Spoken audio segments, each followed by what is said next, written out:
Hello and welcome back to another episode of Vikings Happy Hour.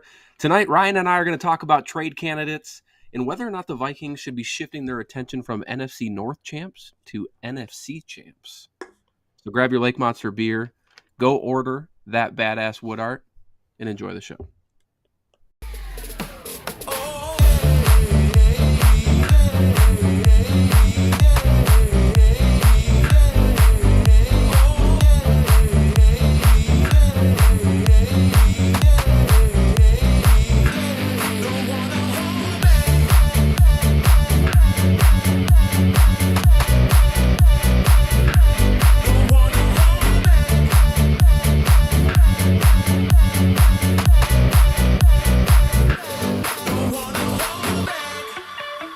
Welcome to Vikings Happy Hour, where we mix our favorite beverage and talk of your Minnesota Vikings. Skol! Hello, welcome back to another episode of Vikings Happy Hour.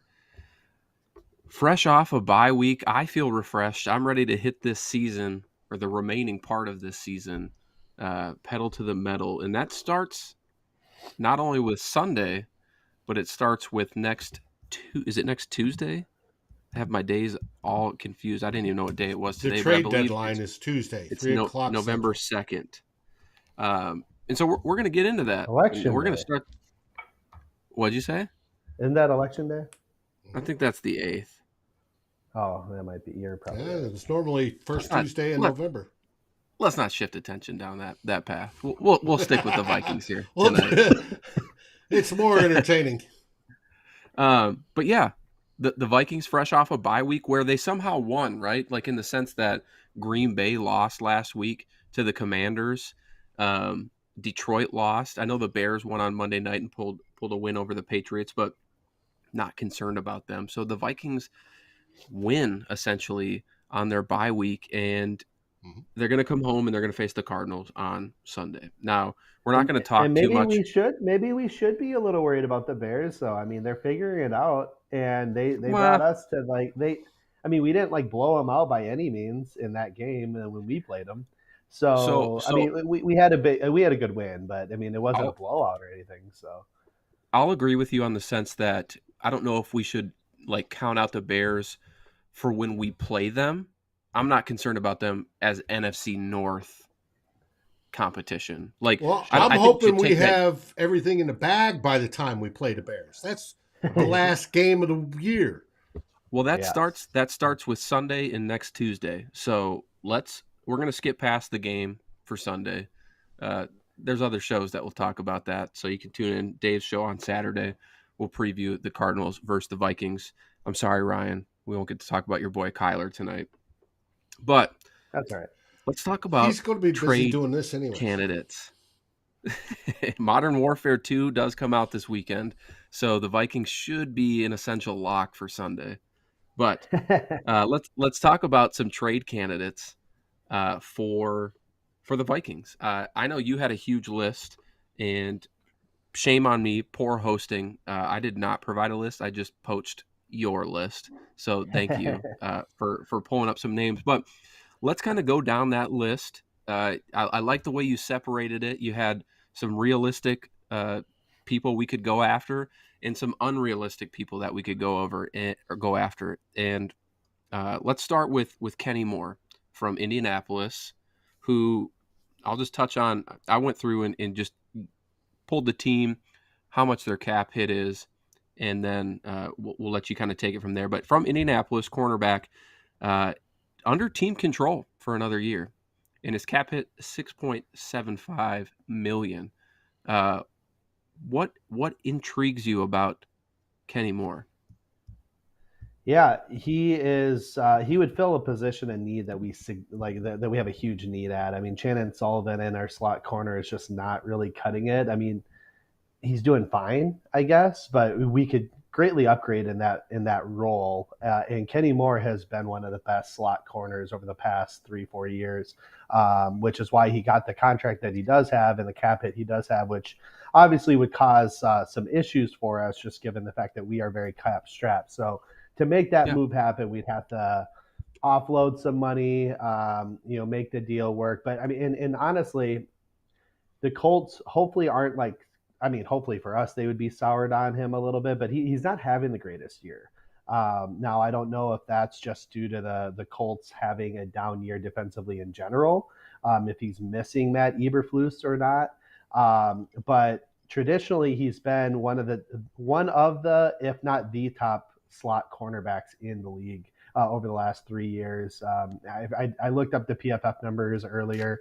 I think he, in general, in coverage is grading out anywhere from like 65 plus Yeah. over those years. Right now, he's not doing great. I think he's at like 48 or 49 or something like that. So definitely not great. But so he might be a candidate they're willing to part with, just given the down year, and hopefully a fresh start would allow him to get back to his old ways. And again, he's got inside out ability, inside first, but if you need him to move outside, he can do it as well. And he plays with a little fire, which I like. So, Yeah. Pro Well, Bowler last year. everybody knows that Ryan, his first trait for any player that's on the Vikings, or I guess Oklahoma, is that they have that dog in them. So we just need to have that meme on hand, where it's like the X-ray chest, and it's just got the dog meme The right there. dog, yeah, yeah, Um, that's like my favorite one. I want to give a shout out quick. I see we have a couple new subscribers joining us this evening, uh, David and Patrick. So welcome to the show. Davi. Um, Davi. oh, Davi. I'm sorry, Davi. Um, I do like your suggestion there for Kenny Moore, and I think the Colts are a tough team to gauge right now because I feel like the coaching staff is we have to win now, so I don't know if they're going to move anybody, and ownership is probably like, let's get rid of all these fools and see what we can piecemeal together moving forward. But I have another name for you, and I wrote about it the other week.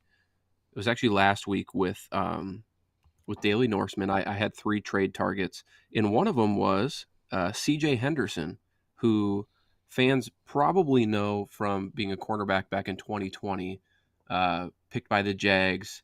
Only after a year was traded to the Panthers, but now that the Panthers are kind of sucking as well, and look to be having a little bit of a fire sale, C.J. Henderson is a guy to me that could be had. Unless Yeah, they think he's a foundational piece. But I mean, they just traded away Christian McCaffrey.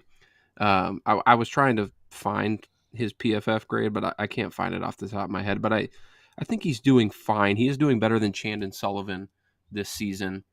He's under team control, rookie contract, can play in the slot. He's physical. Yeah, but he's Again, mostly I an think outside guy. he's mostly slot right now, I believe. I looked at his numbers, and they were only majority are on the outside.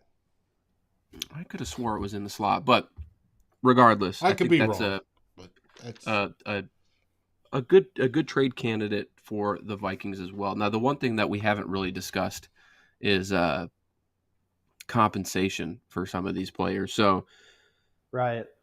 it's Yeah, always it's always interesting, and right?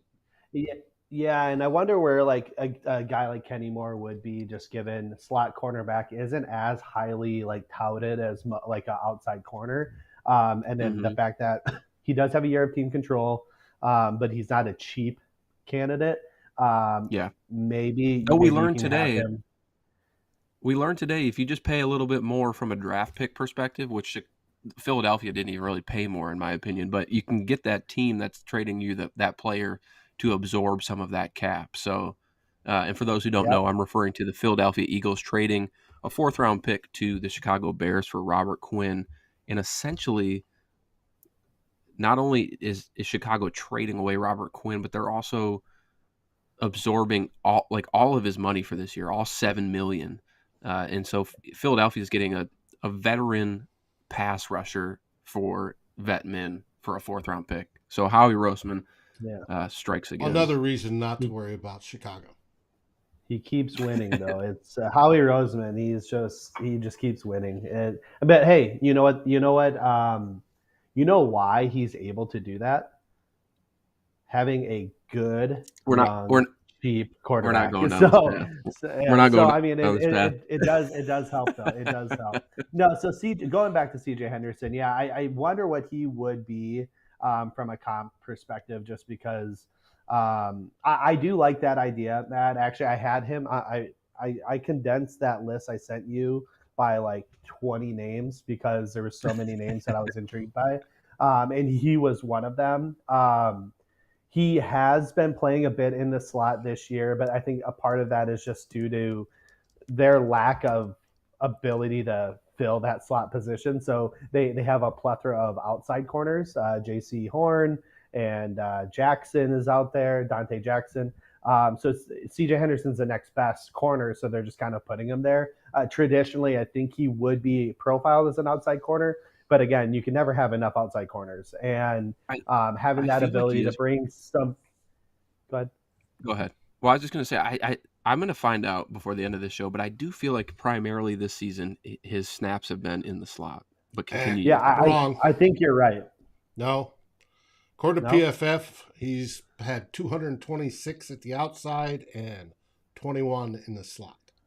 Oh. Dang, I really blew it on that one. Yes. either way, It's not the first he time. would still like what you didn't blow Thanks, is the Dave. fact that he is a good candidate to bring in. Honestly, like he does I mean, bring a lot of talent that we are yeah, Dave's sorely right. missing. Like Copy I Dave. guess we have talent on defense at cornerback position, but it's young. He's established himself just a bit more than like even a most of our cornerbacks right now. Obviously, we have two solid ones, and the rest are just kind of let's wait and see. Evans and Booth, we're trying to see what we have in them. So bringing in another young, talented guy for Donatel to get his hands on and hopefully mold into something great would be awesome. So I don't hate the idea. Again, depending on the comp, what that would cost. Well, I think if anything, if we as Viking fans, if we've learned anything, it's that you can never have enough cornerback depth, right? We thought that we had Xavier Rhodes, we had Trey Waynes, Terrence Newman, Yes, Mike, Holton you are Hill. correct. And then they drafted Mike Hughes, and everyone's like, "What the hell?" And that was not too long ago, folks. And none of them are here. None of them. So For you can never various truly reasons. have right, but you can still never have enough cornerbacks on your roster. Let's switch gears here a little bit. Still on the trade. If we're still talking corners, there's one I want. One that I All right, think would be the perfect fit. From the let's hear it. Broncos, you want Quan Williams. He's an older Well, corner, 31, yes. plays the slot, right? That's what he does. He is very good at it. He's not great, but he's very good at it. A definite upgrade to Sullivan. And he would be able to walk in.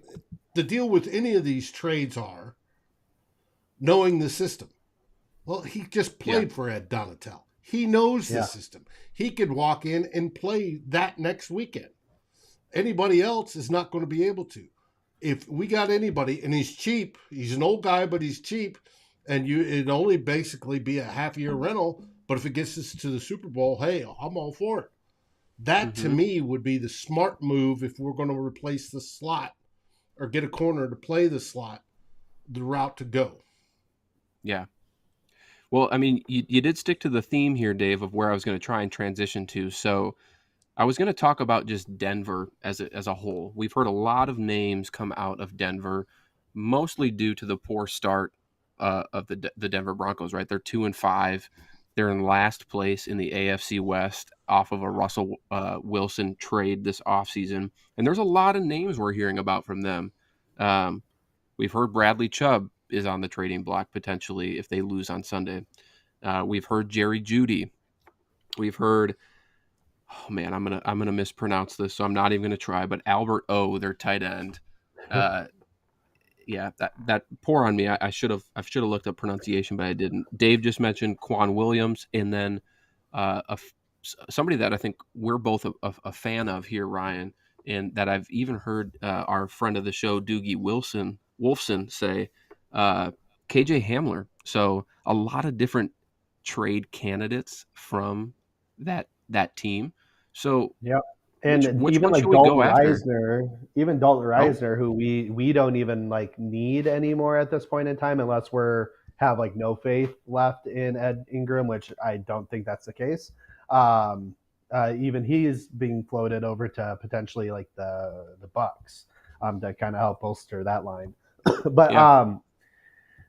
I really like. I mean, obviously, a lot of these guys would be great targets, right? I mean, I see a lot of comments in the chat here about Judy. Um, a lot, I'm the biggest fan. I like if we were to take a swing, why wouldn't we go for Bradley Chubb? I mean, he knows the defense. And Dave, I will correct you here a little bit. Quan Williams actually played for the Niners last year, so he Okay. doesn't know Ed Donatel's defense. But to your Okay, point, I'm wrong. he was on my list, Mm-hmm. so I am fully on board with grabbing him because. And actually, I saw an article Ryan saying wants him. he would be a target for us to go grab. I saw an article on like ESPN or something. But going back, Bradley Chubb knows this defense. He's an elite, well, maybe not elite, but he is one of the top end pass rushers in the league. And he knows how to play a 3-4 actually, right? Like Danielle Hunter's still figuring that out, right? So we have a guy who actually knows how to play in that system and can play that position effectively. And, I know some concern would be, well, why would we do that? We already have Zedarius and Hunter. We're not getting pressures, not nearly at the rate that we need to with this young secondary that we have behind us and the talent in the secondary behind us. So we need to get more pressure. So if that means that you got to kick Zedarius Smith in only on pass rush situations and kick him into the inside, like that's okay. We can do it. We can do that. Very good point, Tim. Quasey probably does know Quan Williams from his 49er days. So I really like that. Judy, now on the other hand, we do need a wide receiver. I think we could deeply benefit from having another top end receiver. I'm not sold on Judy. I know that people in the chat are excited about the prospect of getting him, which we all know is probably unrealistic. But if we were to get him, right? Get all the 2020 wide receivers, man. All the first Yeah, I mean, rounders. I'd rather go for CeeDee Yeah, and they Lamb, I think, all than have a Jerry payday Judy. But due at the same time. yeah, exactly. It's also true. Judy, for me, still a very, very good route runner, very good separator, but he had a really bad rookie year when it came to just drops. I think he had like 12 or 15 or something ridiculous. Mm-hmm. And while he's gotten better, he's still dropping the ball this year. I mean, I've seen just a few of these Bronco games where I'm like, oh, there's a big play, and I'm watching intently because I have him on a couple fantasy teams. Yeah. And he's dropping the ball, and you're like, what the heck? I think I saw like a stat, and I'm reading it here. One of every 5.7 catchable passes he's dropping right now. So that I mean, over his career, I should say, over his career. So, and granted, a big number of that happened his rookie year, of course, right? But even still, even if you take out that rookie year, I think it's still one of every 5.3 catchable targets. So we're not he's great at getting open, but if he can't catch the ball, and again, part of that might be just the quarterbacks and all of that too. I mean, there's other factors that factor in. Would he be an upgrade from Thielen? Absolutely. I just think that there's better receivers potentially out in the market that I'd rather have, like maybe a Chase Claypool or maybe an Elijah Moore. Granted, Elijah is a very different skill set, but I think that he would be a very fun and interesting guy to bring onto the team if the Jets are willing to let him go. Yeah, I still think that in the other thing too. So my mind's going in 1,000 different places right now. So I'll go back to your Bradley Chubb comment first. It may cost a lot to get Bradley Chubb, and you may be swinging for the fences, but here's what you're doing with a move like Bradley Chubb. You're setting yourself up for the future, right? We know that Zedarius Smith, his deal here can be 2 years. It's essentially a 1-year contract. The Vikings can get out of it fairly easy after this season, and I'm not suggesting that they're going to, but when we look at cap space, like he is.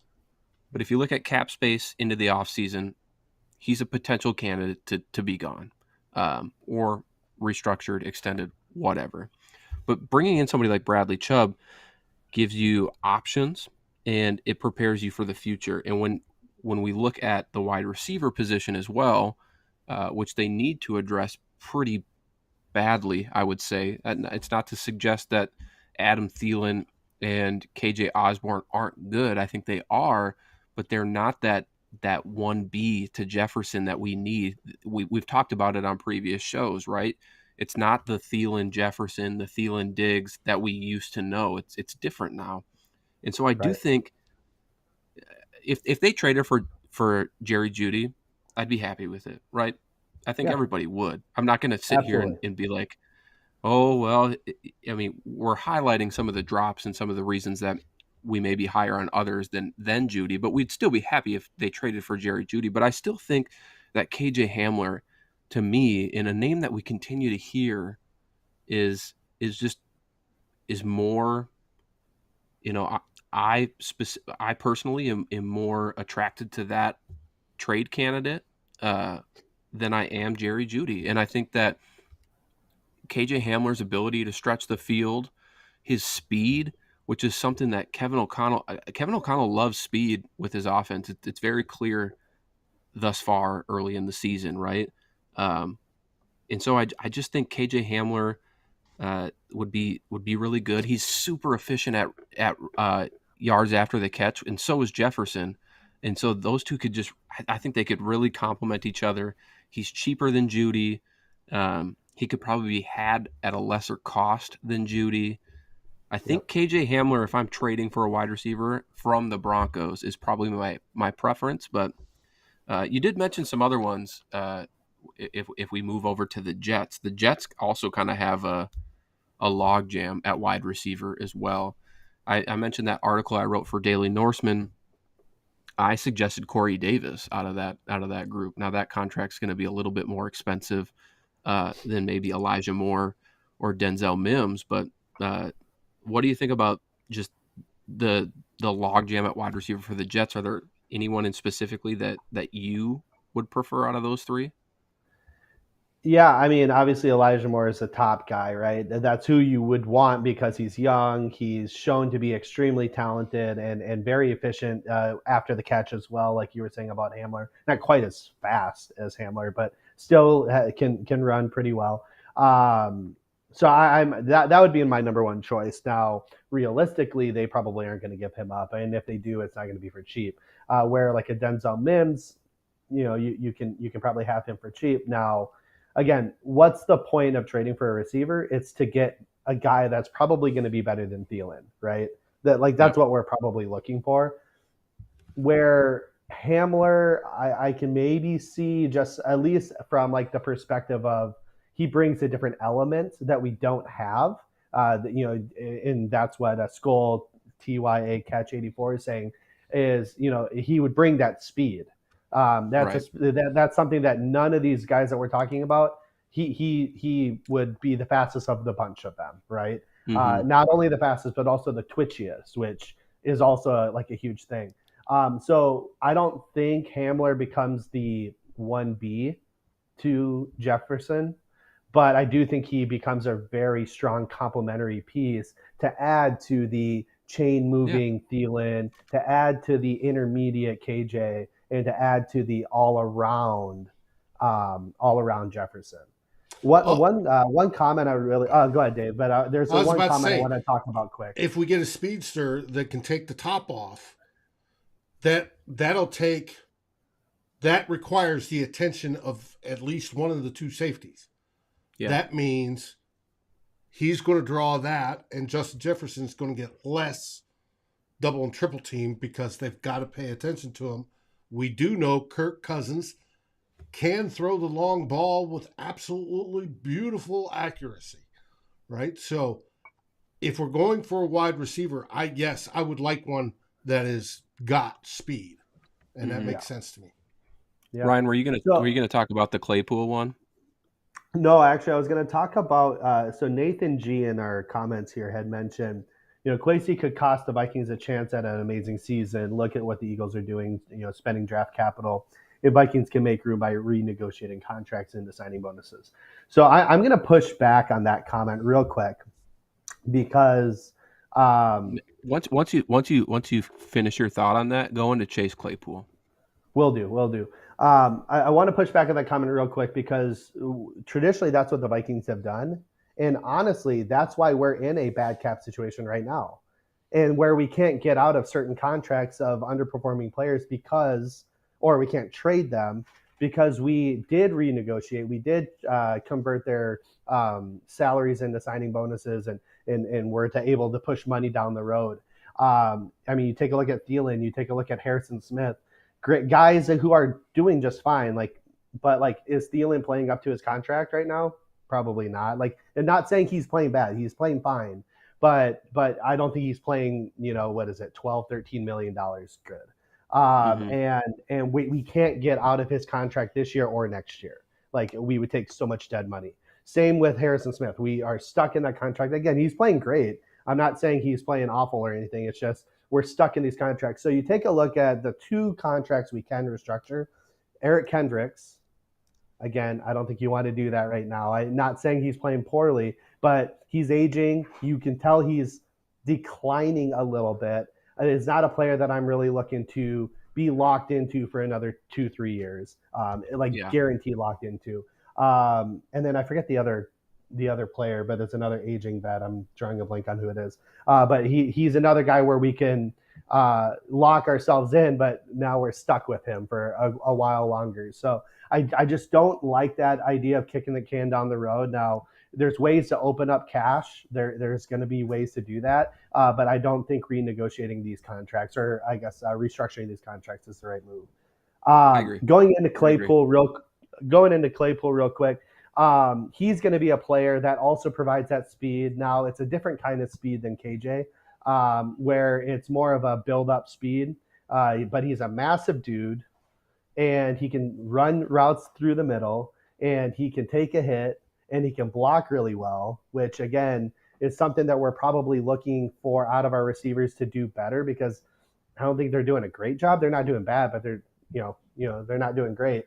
So having that ability to have a player with that sheer size and strength, and he's shown to be a very capable receiver. I mean, I think his rookie year he had a handful of touchdowns and like 900 yards. So and they have a log jam, not a log jam, but they're 3 deep over there at with the Steelers, but they're just not ready to compete right now. Pickett's still growing and stuff, and I don't know if Claypool's going to make it through this mini rebuild that they're doing. So it might be smart for them to get rid of him. And again, he's not going to be cheap. He'll be slightly less expensive than like a Judy, but I still think that cost a penny to get him. But I like that prospect maybe a little better just because he provides size that we don't have. Even at tight end, we have a tiny tight end in Irv Smith, even, right? He's like 6'3". So so having a 6'5" receiver that's 230 something pounds and still runs a 4.38, 4.4, something like that. I like that as a prospect.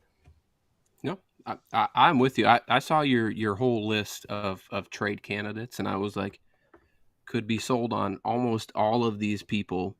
I would love Gesicki from the Miami, from the Dolphins, but they're not going to trade him.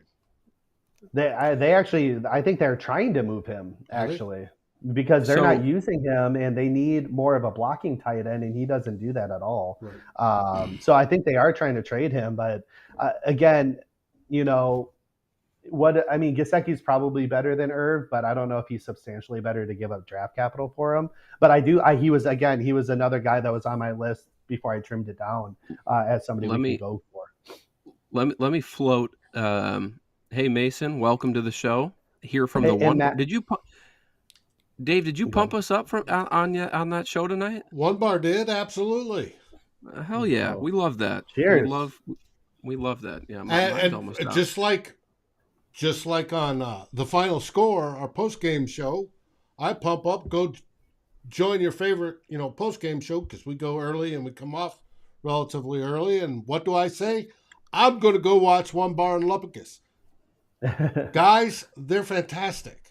If you haven't watched them, they're fun. They're just a couple fans having a great time talking Minnesota Vikings, just like us.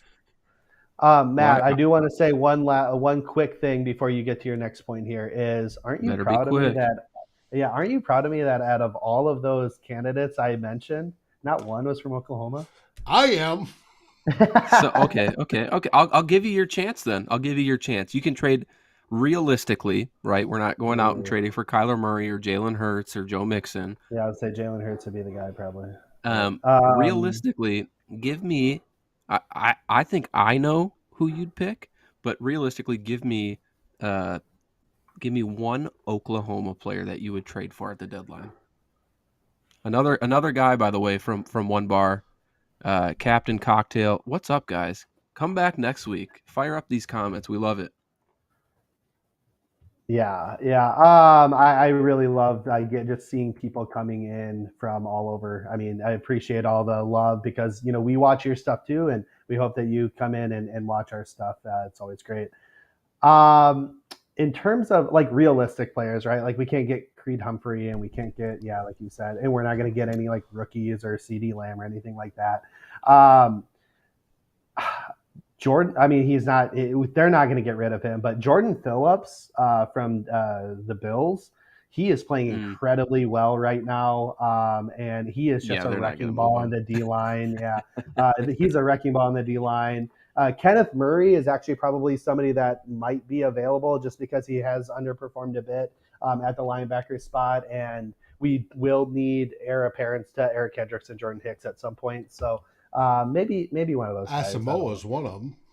I Asamoah was is one gonna of them. Yep.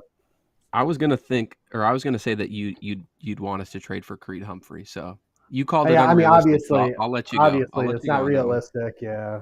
Before we talk about just the shift from NFC North to NFC champs potentially, Well, we just a talked name. about trades. I want to warn everybody because we're talking about trades and we've had rumors and Doogie's put out stuff and Judd's put out stuff and everybody's putting out possibilities. Don't get your hopes up, folks. Most likely we'll go through Tuesday and you won't hear a peep. Quasi's making calls. Yes, he should be. He's the GM. That's his job. But don't be surprised if we get to Tuesday evening and there's been no moves by your Minnesota Vikings because that A lot is of normal. a lot of trades are talked about but never come to fruition. So we will see. Um, there was one last trade candidate I was going to bring up. Um, I'll say it. I'll say it. We're not talking about a potential Kyle Rudolph reunion. Yeah. I'm good. When did that come up? I'm glad I'm I just missed saying. it. I'm I'm just good. saying. I The mean, Vikings. he got beat out by like a rookie tight end and like fourth round tight end. And granted, Kate Otten I did like and wanted us to pursue in the draft, but like I don't know if he has anything left in the tank. But it would be like a good If story, I guess. I think two things. I think three things. It's a feel good story. We all love that. Mm-hmm. We need tight end depth, right? I think Kyle Rudolph would do fine. We're not asking him to play every snap on the offensive side. He'd probably play sparingly. He'd play more than he's playing in Tampa, but he'd play sparingly. In three, he's a great community guy. Like, end of the day, if the only trade the Vikings made was to bring Kyle Rudolph back for like a 7th round pick, sign me up. I'm in. I'm in. I'm all in on this season, Yeah. which is why I want to talk about that we should be shifting expectations into this back half of the second season. We started off Vikings Happy Hour week 1 with Arif Hassan at Lake Monster Brewing, which, by the way, shout out to our sponsor, Lake Monster Brewing. This Saturday they have. Do you have a promo to put on the screen, Dave? I do not. Sorry about that. Oh, I can put up their well, label. I mean, Lake Monster Brewing. This Dave's gonna Saturday, know. they Go have ahead, the you do it. Monster Bash. And if you want, I can find it. We have, It's good, man. let's see. What's going to happen Saturday is they have their Monster Bash. Starts at noon. Music Yep. starts at 1. and they have 5 different bands. They have a DJ in between. They have 6 different beers back in their cask cave. They've been experimenting and they've got it ready to go. They have their normal stuff on tap, right? From the Yes. hot cider to the depth charge to all your favorites. And it's going going to be to so be good. an absolutely great time. And what not better to go Saturday, get all primed up, make memories, have a good time, talk about your Vikings, and then Sunday hit the game. By the way, 63 degrees and sunny on Saturday. If you want to talk about like a top 10 weather day for Minnesota, it's that right there. Late October, 63 degrees, sunny, beer. I might have to go. But anyway, back to the conversation. So we talked about at the beginning of the season with Arif Hassan that the Vikings were being slept on, and that I think a majority of us felt that they should at least be in the conversation for the NFC North. We are 5-1 going into is this week 8 already? Holy crap, this season's 8. flying by. Going into week 8, and they have a 2.5 game lead in the NFC North. They are one of 5 teams in the NFC above 500. And when you think about, so I'm going to list these teams for you for a second. Philadelphia 6-0, right. Giants 6-1, Vikings 5-1, Cowboys 5-2, Seahawks 4-3. Now, no one, if you would have told anybody that at this point, no one would have thought that was what the top 5 teams would be. But what I want to point out here, weird season, is so they have the 2.5 game lead in the NFC North, but they also, this is the perfect year to play the NFC East, right? Normally the NFC East is garbage. There's 1 good team, 3 bad, but this is the perfect season to play them because we still have to play the Giants, so you can potentially get ahead of them if you win that game. And that's in week 9. You still have to play the Cowboys. Yeah, both of these I think are at home. Cowboys and the Giants. Yep. Week 11 versus the Cowboys at home. Ryan, I mean, I'm looking at the schedule. I'm looking at the NFC East. Why can't this team be the number 1 seed in the NFC? Yeah, I mean, I Come don't on, buy in. I'm sorry. I've been very, very positive this whole season, which I haven't usually been over the last couple of years. I'm not ready to commit to that. I think we can be a good high seed. I just, it depends. Part of this is you're right. There is a chance because if you look at, I think it's like, I can't remember the numbers, but like 7 of the final however many teams we play, their quarterbacks are just like yikes, right? Like you look at the quarterback matchups we have, like we have a really good chance to like let me list our those opportunity. off for you. Yeah, please. Taylor Heineke, which actually I'd rather play Carson Wentz probably, but yes, that's what I was about to say. Yeah, whatever. Okay, Taylor Heineke, we're gonna play him next week after the Cardinals. Mac Jones, maybe Bailey Zappi if he's the starter at that point. We'll see. But one of those 2. Zach Wilson, Jared Goff, newly announced starting quarterback for the Colts, Sam Ehlinger, Daniel Jones, and Justin Fields. Yeah, so I mean that's a lot of opportunity to take advantage. Now, granted, like some of those teams have great defenses, right? Like I mean, you watch the Cowboys get to 5-1 with Cooper Rush, right, or 5-2 or whatever it ended up being, but with a really good defense. So I mean, some of these teams are going to be cakewalks by any means, but you have a very good opportunity to put your best foot forward. And then you do have that chance that I guess the NFC East destroy each other a bit, right? Like the Eagles when the Eagles play the Giants, somebody's got to lose. When the Cowboys play the Eagles again, somebody's got to lose again, and so on. So, there is a chance. I don't think that there's anybody outside of the NFC East that is better than us right now.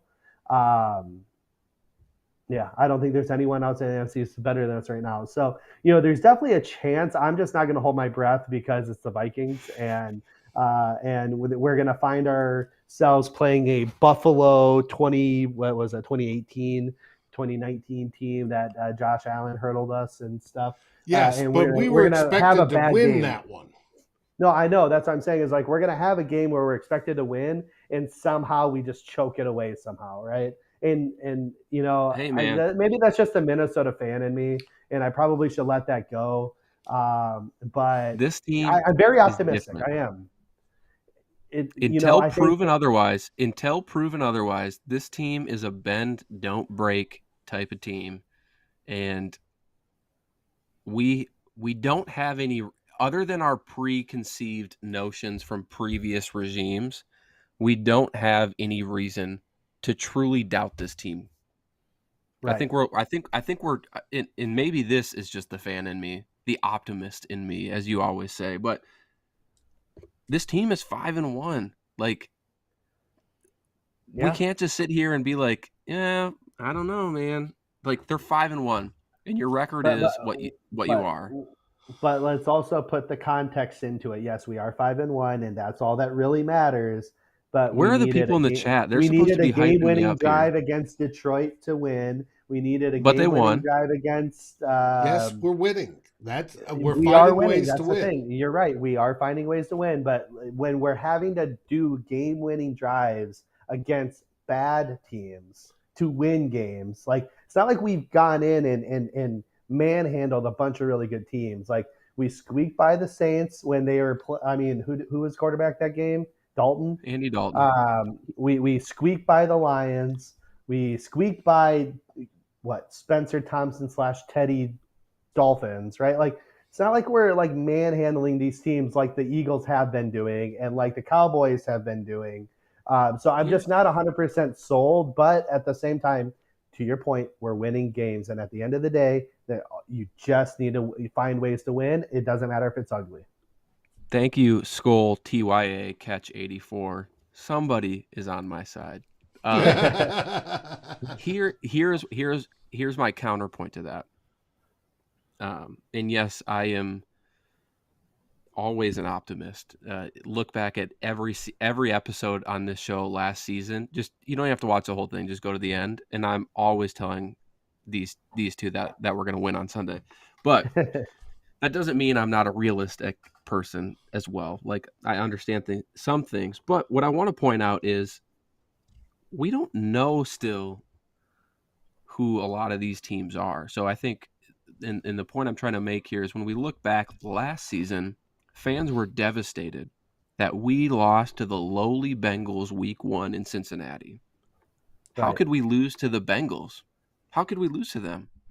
They're now considered a powerhouse in the NFL, and it's only been a year and like a month. So Yep.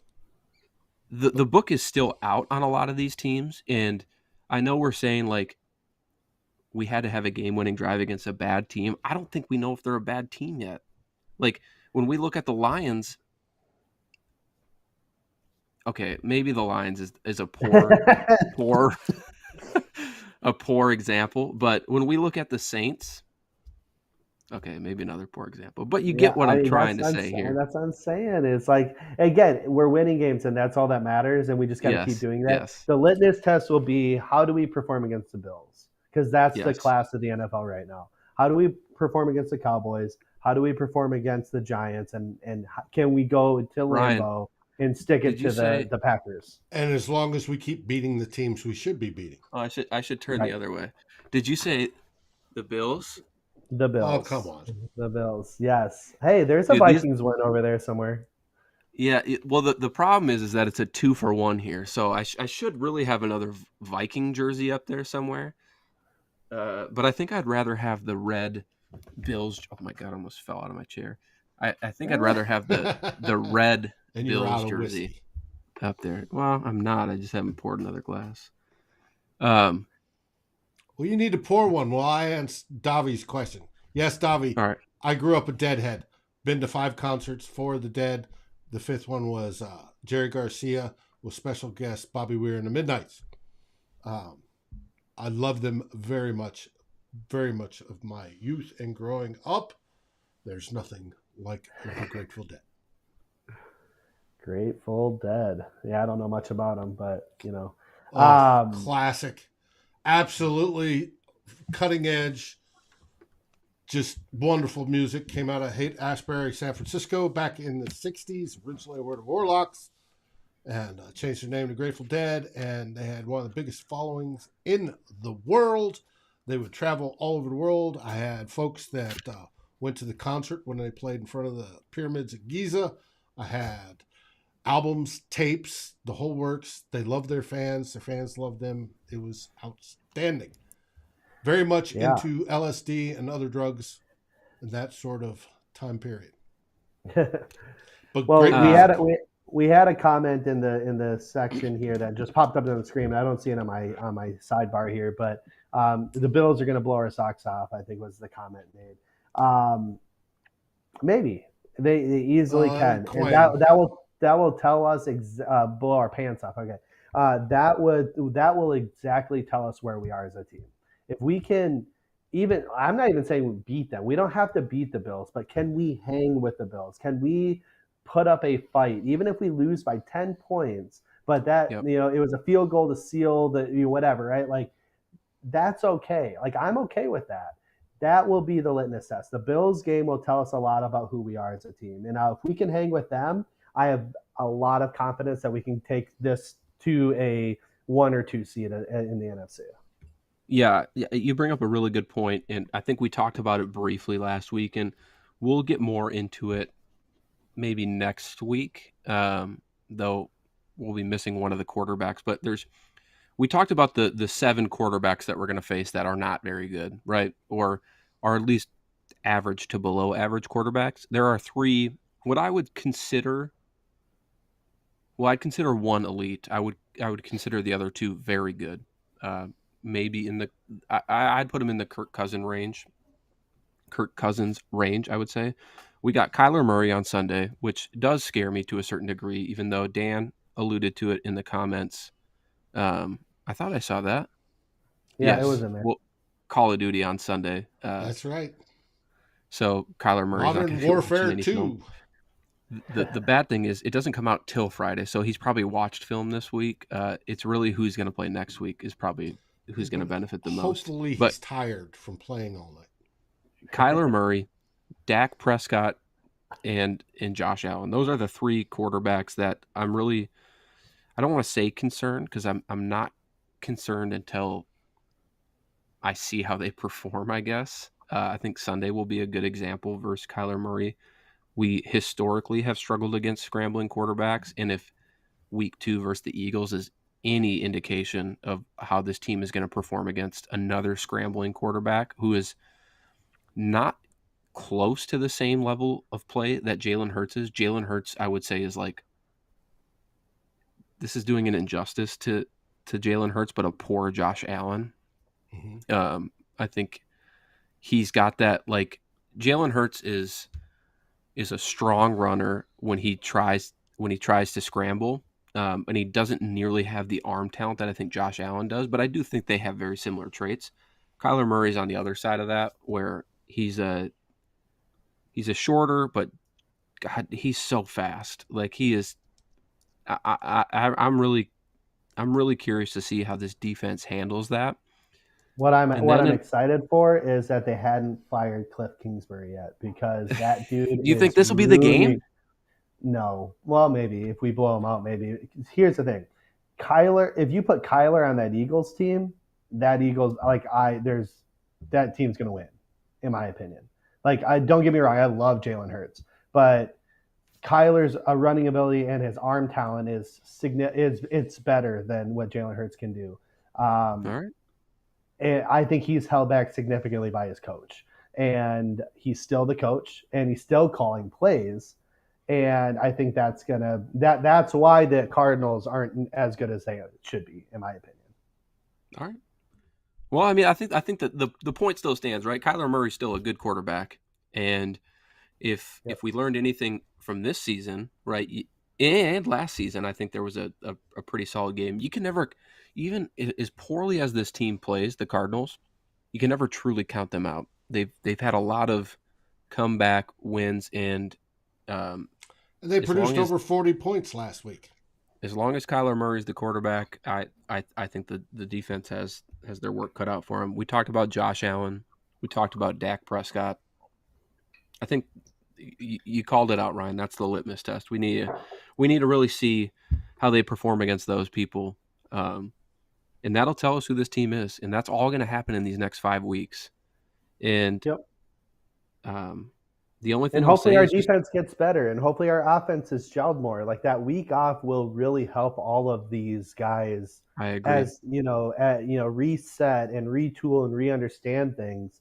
And hopefully they're just a little bit more mentally prepared, because again, as Luke alluded to a couple weeks ago, a lot of our issues are mental. A lot of our issues are communication, and they had a whole week to just take time to do that, right? And Yeah, take time to understand that. So I think I hopefully we see that, and hopefully the results speak for themselves against this tougher competition we're about to go against.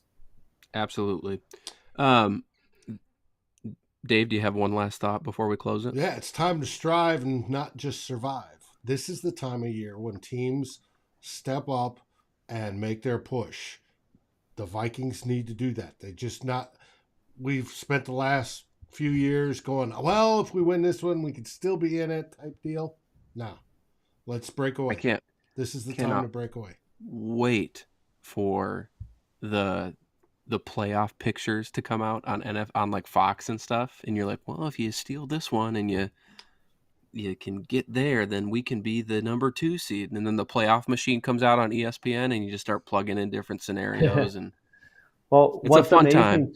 what's amazing too is that the three other best teams in the NFC are in the NFC East, Yep. right?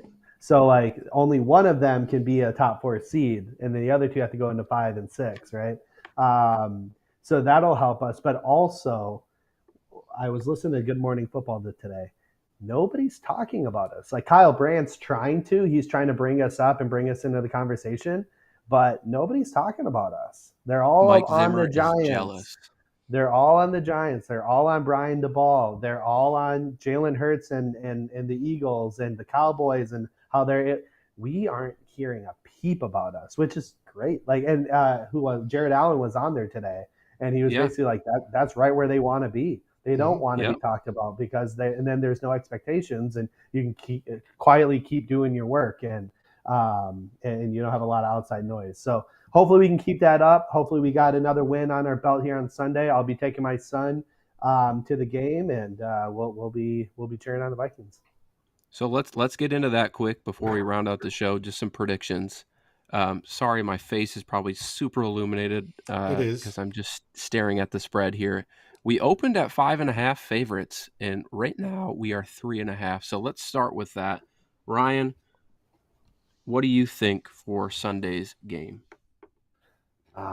That's so I think the over under is around like 50 The points, over somewhere under around is there. 49. Yep.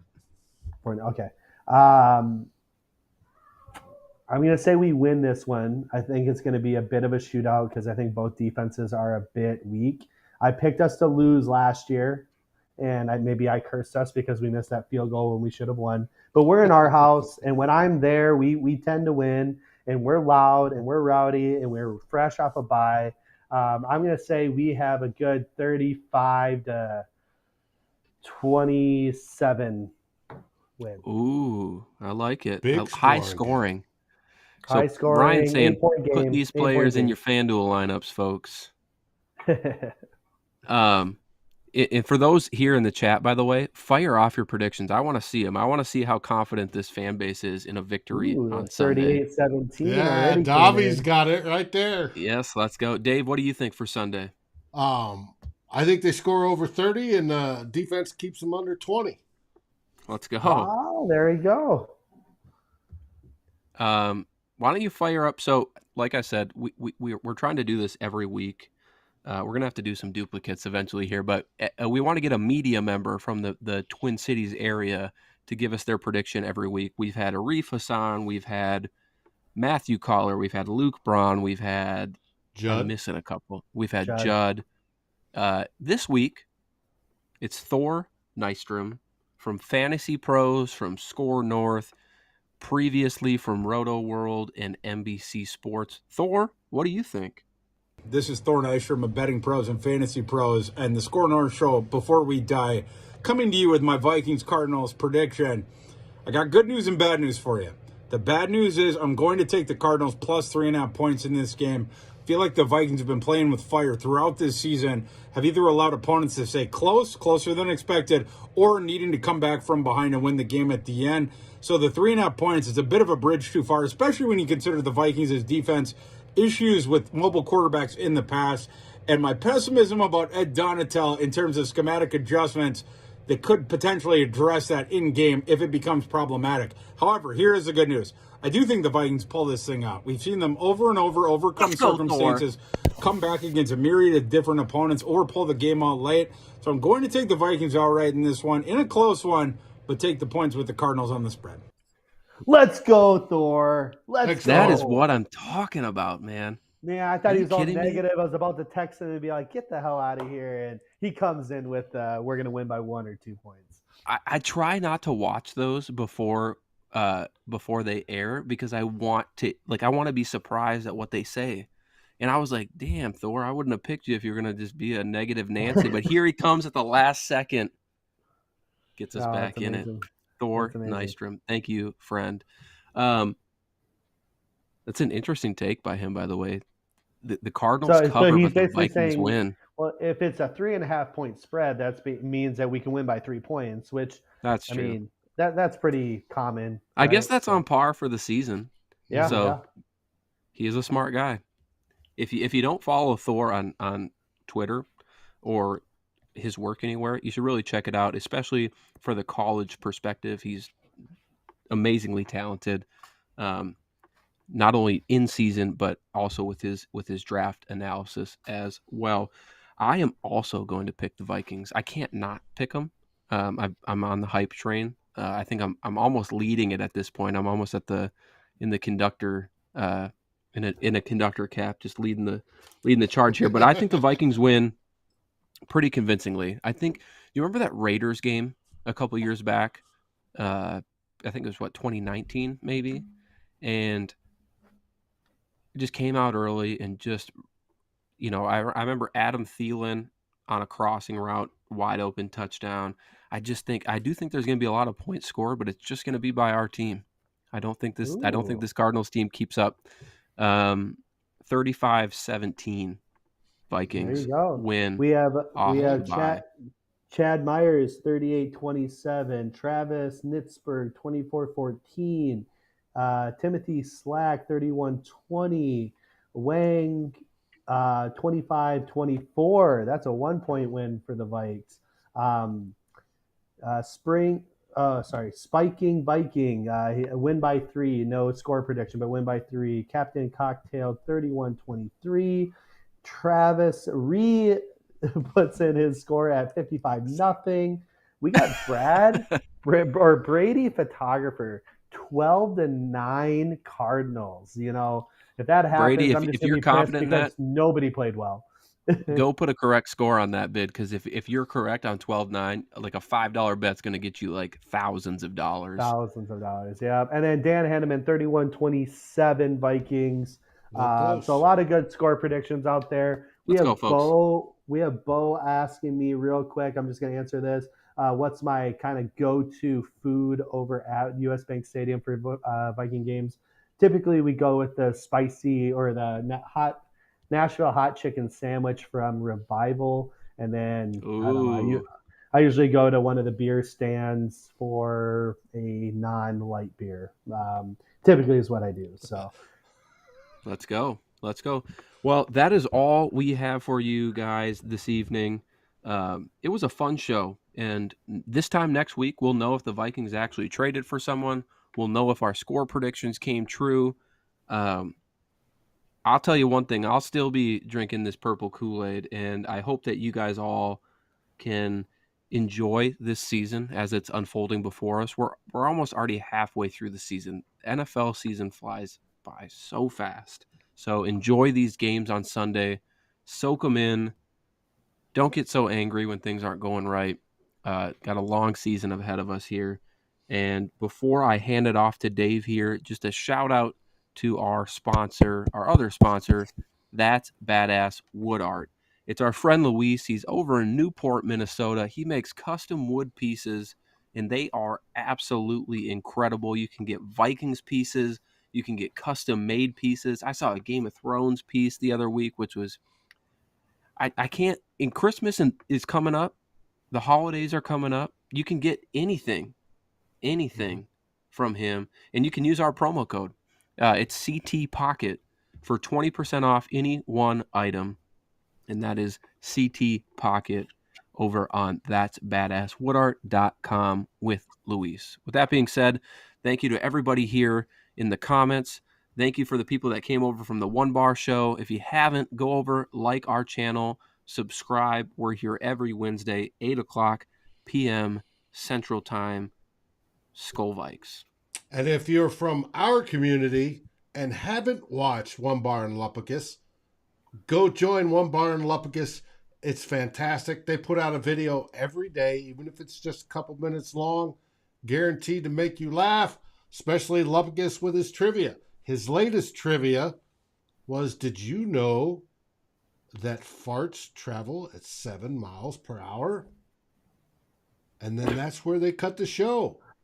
But I can tell you, the government's probably gave hundreds of thousands of dollars in grants to find that out. That is One Bar and Lupicus. And that's why we love them. They're funny, they're great, and they're football fans like you guys are, like we are. And they have a great time talking about the Vikings. So if you haven't joined them, please go over and check out their stuff. They do great work. They pimp for a different beer company, but that's okay. And what's happening on Climb in the Pocket is next we have myself and Darren as your two old bloggers doing it for over 2 decades apiece, commenting on your Minnesota Vikings with the pregame show Saturday at 4 o'clock. We will break down the Arizona Cardinals and see if Kyler Murray can survive the start of the new season of his video game. Call of Duty. Call of Duty. Modern Warfare. I'll be playing 2. it this weekend, so. and yeah, but you're not playing a game on Sunday. And we'll go from there. I'm and then playing Call of Duty. And then Sunday we have our game against the Cardinals, noon, which is the prime time for Kirk Cousins. Noon on Sunday with Climbing the Pocket. We'll have the final score goes live in the final 2 minutes. We'll be there. Matt will join me. Jason Brown, the man of renown, will join us as well. Flip can't make it already. He's got travel. I may try to join from the stadium if we win. I would love that because we love that. And if anybody wants to join from the stadium, shoot me a message and we can make that happen. You guys should do that. What do we say, guys? Skull Vikes. Skull Vikings! Like, subscribe, and ring the bell, and feel free to rate us on your favorite aggregator. A big shout out goes to our partners, The Daily Norseman, where the best Vikings content can be found. To That's Badass Wood Art, when you're looking for something unique to brighten your space. And to Lake Monster Brewing, home of the best beer in Minnesota. Skol, everybody!